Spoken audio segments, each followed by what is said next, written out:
Bonjour à toutes et à tous, bienvenue sur Juste un mot. Dites-moi, vous avez des moustiques souvent les soirs dans votre chambre? Bon, question idiote, peut-être il y en a toujours, presque toujours, du moins en Afrique subsaharienne. Vous ne me voyez pas atterrir certainement, je sais, mais nous ne parlerons pas malheureusement de moustiques, encore moins de malaria. C'est la bête noire des Africains au sud du Sahara. Infesté, infecté, voilà deux thèmes qui font l'objet de confusion. Infecté, vous le savez autant que moi, rien de positif. Infecté vient du latin infectare qui veut dire souiller. Infecté, c'est donc quelque chose en quelque sorte qui souille. Le sens le plus proche et le plus usité, c'est le fait de transmettre des germes malsains. Cela peut être d'une personne à une autre, et il peut s'agir d'une maladie ou à l'intérieur de l'organisme d'un individu lui-même.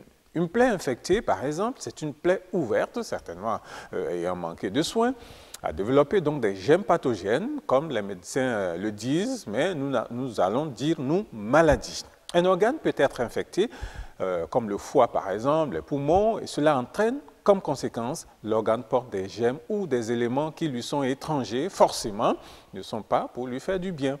On peut parler d'infection d'une eau par exemple. Des animaux sont certainement morts dans une rivière, dans un fleuve, et rendent ceci donc dangereux à la navigation parce que pouvant transmettre beaucoup de maladies. Un puits peut être infecté parce que simplement des éléments internes, externes, y sont jetés et rendent l'eau impropre à la consommation. On peut parler d'infection aussi par rapport aux maladies lorsque les germes de cette maladie ont été transférés par exemple à un autre individu, comme le cas d'Ebola qui, par contact direct, passe d'un individu à un autre. On peut dire que dans un pays, par exemple, comme cela a été le cas de la Guinée, du Libéria, 200 personnes sont infectées tout court. Rien à voir avec infesté, avec S donc. Est-ce qui fait la différence?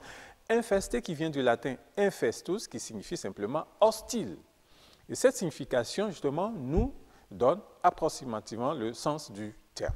Infesté, ce n'est pas passer d'un individu à un autre comme infecté, mais envahir un corps, un endroit, un espace ou même une région, et cela dans un but négatif, généralement pour détruire ou causer des désagréments quelconques. C'est pour cela justement qu'on pourrait parler d'infester un local en parlant de moustiques. Les moustiques ont infesté les lieux, ce n'est pas pour prendre part à un festin, hein? Ben, ne sait-on jamais, c'est peut-être un festin aussi, oui, puisqu'ils vous bouffent correctement. C'est donc un festin pour eux. Résultat, malaria, 3 jours sans sommeil, sans boulot, sans sourire aussi. Infester, c'est donc une invasion dans le but de nuire forcément dans un sens ou dans un autre.